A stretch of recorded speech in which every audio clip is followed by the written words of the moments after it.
វាជាផ្លូវអារម្មណ៍មួយដែលយើងនឹងគិតថាបើសិនជាយើងនឹងទទួលបានមោទកភាពចំពោះខ្លួនឯងហ្នឹងយើងគឺជាមនុស្សដែលងាយនឹងឲ្យ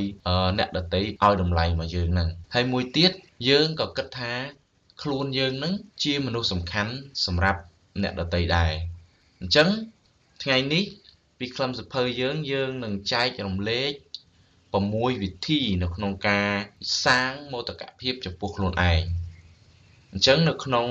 ខ្លឹមសាររបស់យើងនេះអ្នកនិពន្ធគាត់បានលើកឡើងវិធីទី1គឺធ្វើម៉េចយើងជាមនុស្សដែលព្រមទទួលដោយគ្មានលក្ខខណ្ឌហ្នឹងហើយអញ្ចឹងព្រមទទួលដោយគ្មានលក្ខខណ្ឌហ្នឹងមិនអញ្ចឹងនៅក្នុងនេះអ្នកនិពន្ធគាត់បានរំលេចឡើងនៅឧទាហរណ៍មួយដែលលើកឡើងថាបើសិនយើងជាមនុស្សដែលងាយទទួលគ្រប់លក្ខខណ្ឌទាំងអស់អញ្ចឹងគឺយើងជាមនុស្សដែលអាចសាងមោទកភាពឲ្យខ្លួនឯងបានហើយអញ្ចឹងទទួលគ្រប់លក្ខខណ្ឌយ៉ាងម៉េចដូចជានៅពេលដែលយើងខឹងយើងត្រូវទទួលស្គាល់ថាយើងមានកំហឹងកើតឡើងយើងត្រូវរងាប់អារម្មណ៍នៅពេលដែលមានអ្នកណាគេស្ដីឲ្យយើងទទួលយកហើយយើងគិតពិចារណាថាតើការទទួលយករបស់យើងថាតើការដែលគេស្ដីឲ្យយើងគេមានចំណុចអ្វីមួយដែលកែតម្រូវយើងអញ្ចឹងគឺយើងចាប់ផ្ដើមcheck មើលថាតើយើងមានចំណុច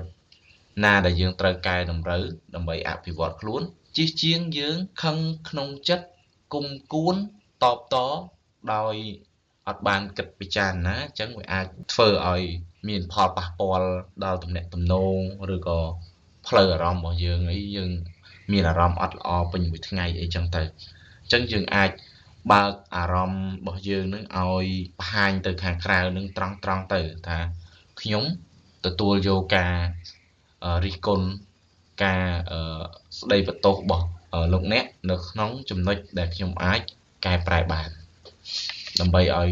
ពេលក្រោយយើងអត់មានកំហុសនឹងកើតឡើងឲ្យគេស្ដីឲ្យបន្ថែមទៀតចឹងទៅវិធីសាស្ត្រទី2នោះអ្នកនិពន្ធគាត់លើកឡើងថាដើម្បីយើងមានមោទកភាពចំពោះខ្លួនឯងយើងត្រូវតែជាមនុស្សដែលចេះសម្ដែងនៅការអរគុណចំពោះរឿងដែលអ្នកដទៃធ្វើអញ្ចឹងយើងតែងតែឮជាប្រចាំពាក្យអរគុណអញ្ចឹងដូចនៅក្នុងការលើកឡើងរបស់សភៅច្បាប់នៃការសរុបទាញក៏គេនិយាយច្រើនដែរថាការសម្ដែងនៅការអរគុណវាគឺជាកត្តាមួយដែលដុតផ្លូវអារម្មណ៍របស់យើងនឹងឲ្យមានអំណរអរគុណទៅលើរឿងអ្វីដែលយើងបានធ្វើទៅលើអ្នកដទៃដែលគេបានធ្វើដូចគ្នាអញ្ចឹងចង់មិនចង់យើងអាចទៅរកមើលគ្រប់រឿងរ៉ាវដែលកើតឡើងចំពោះយើងអាចសម្ដែងអំណរអរគុណអាចថាអរគុណក្រេដែលឲ្យយើងគេងលក់ស្រួលពេញមួយយប់បាទអរគុណថ្ងៃថ្មីដែលធ្វើឲ្យយើងមានជីវិតមួយថ្ងៃទៀតអូខេនេះគឺជាការអរគុណចំពោះខ្លួនឯងអីចឹងទៅយើងអាចថារកកន្លែងណាដែលអរគុណបានយើងអរគុណទៅហើយការលើកឡើងនៅក្នុងសៀវភៅនេះគឺនៅពេលដែលអ្នកដទៃគាត់ធ្វើអ្វីចំពោះយើងដែល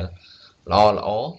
អូខេយើងកុំកំណាញ់ពាក្យអរគុណគាត់អីចឹងទៅហ្នឹងហើយយើងសំដែងអាកប្បកិរិយាអរគុណជាមួយនឹងពាក្យសម្ដីទន់ភ្លន់អីចឹងទៅដើម្បីធ្វើម៉េចអាការអរគុណរបស់យើងនឹងឲ្យ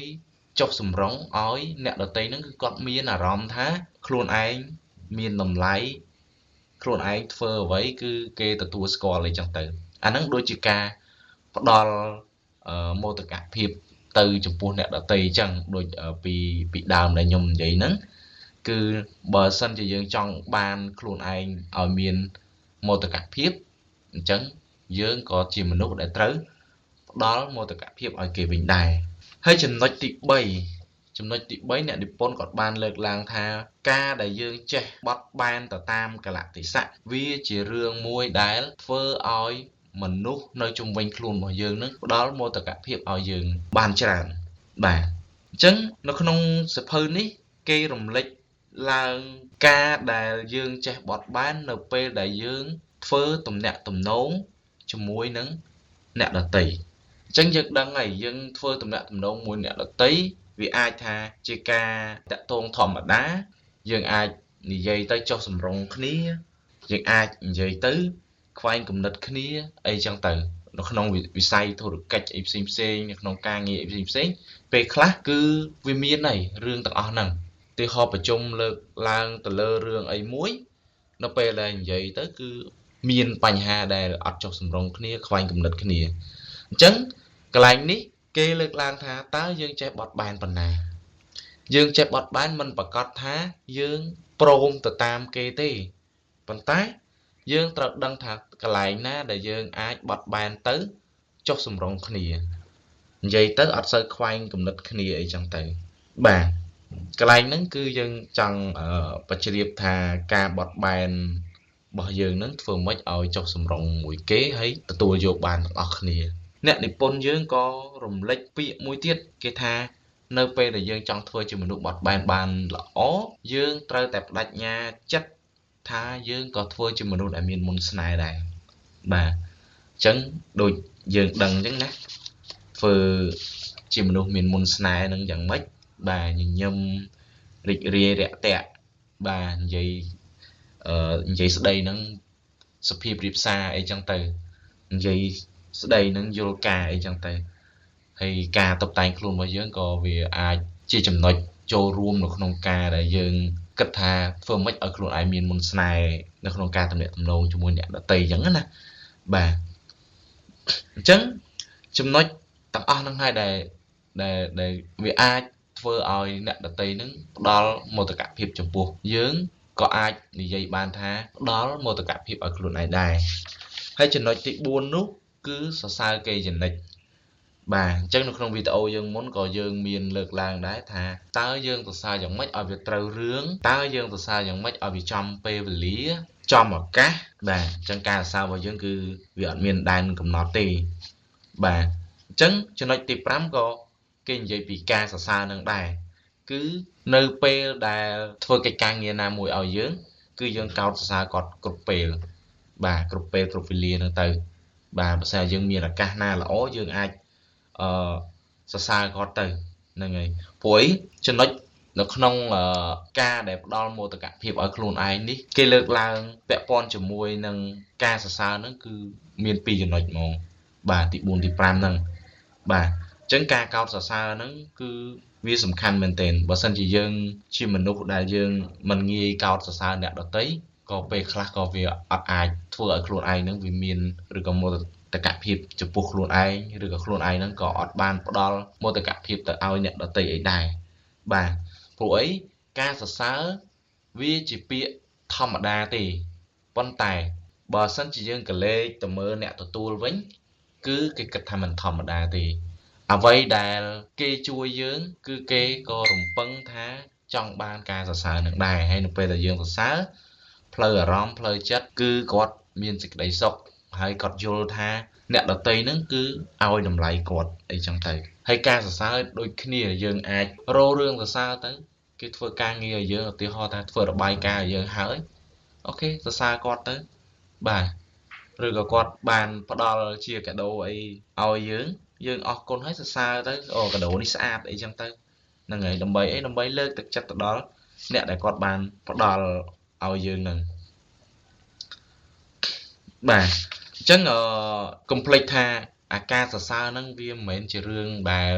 ខូចខាតទេអញ្ចឹងព្យាយាមរៀនសរសើរឲ្យបានច្រើនទៅហើយលើកទឹកចិត្តថាបងប្អូនអាចជាវសភៅនឹងទៅអានក៏បានដែរព្រោះអីសភៅនេះគេនិយាយលម្អិតទៅលើថាតើយើងគួរចេះសរសើរចេះអរគុណហ្នឹងគឺយើងធ្វើម៉េចឲ្យវាត្រឹមត្រូវអញ្ចឹងណាអាចថាពេលខ្លះយើងលើកយកមកនិយាយចំណុចសំខាន់ទៅវាខ្វះចន្លោះអីត្រង់ចំណុចណាអីចឹងទៅហ្នឹងហើយអញ្ចឹងបានលើកទឹកចិត្តឲ្យបងប្អូនអាចថាបើមានពេលយើងអានវាបន្ថែមទៀតទៅ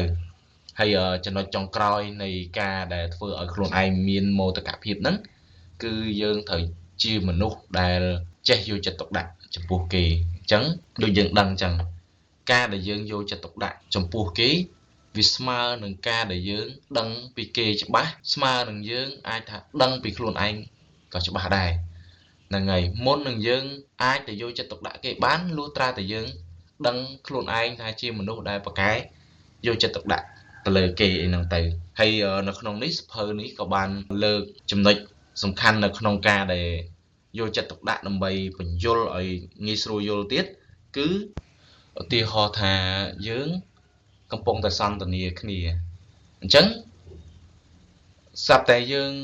ជាមនុស្សដែលងាយនៅក្នុងការកាត់ការសន្ទនាគេអីចឹងទៅកំពុងតែសន្ទនាគេកំពុងតែនិយាយយើងកាត់ភ្លាមអីចឹងទៅអញ្ចឹងអាហ្នឹងវាចំណុចមួយដែលមិនមែនយើងគួរតែធ្វើទេបាទការយកចិត្តទុកដាក់ហ្នឹងគឺយើងអាចស្ដាប់គាត់ដោយយកចិត្តទុកដាក់ទៅហើយនៅក្នុងវីដេអូរបស់យើងមុនក៏យើងមានវិធីសាស្ត្រក្នុងការធ្វើម៉េចឲ្យប្រកែស្ដាប់ដែរអញ្ចឹងវាជាឧទាហរណ៍ល្អមែនទែននៅក្នុងកន្លែងនេះអញ្ចឹងវាមានរឿងជាច្រើនទៀតដែលយើងអាចយកចិត្តទុកដាក់ទៅពេលគេនិយាយយើងយកចិត្តទុកដាក់ស្ដាប់នៅពេលដែលគេធ្វើយើងព្យាយាមមើលគេដោយយកចិត្តទុកដាក់នៅពេលដែលគេបរៀនយើងអីចឹងទៅយើងអាចព្យាយាមនៅក្នុងការផ្ដោតអារម្មណ៍នៅក្នុងការរៀនសូត្រអីចឹងទៅអាហ្នឹងវាជាចំណុចសំខាន់មែនទែនដែលវាបង្ហាញថាយើងជាមនុស្សដែលផ្ដល់មោទកភាពឲ្យគេក៏ដូចជាយើងជាមនុស្សដែលកំពុងតែសាងមោទកភាពចំពោះខ្លួនឯងដែរអញ្ចឹងមកដល់ពេលនេះពីខ្លឹមសភៅយើងក៏យើងបានចែករំលែកទាំង6ចំណុចទាំងអស់នេះហើយដែលធ្វើឲ្យបងប្អូនអាចសាងនៅមោទកភាពចំពោះខ្លួនឯងបានកាន់តែល្អជាងមុនហើយអាចក្រឡេកមើលខ្លួនឯងវិញមើលថាតើយើងមានចំណុចទាំងអស់ហ្នឹងហើយឬនៅបើសិនជាអត់មានទេតើយើងនឹងពិចារណានៅក្នុងការកែប្រែឬក៏ក្នុងការសាងមោទកភាពឲ្យខ្លួនឯងដែរឬទេកុំភ្លេចថាការសាងមោទកភាពឲ្យខ្លួនឯង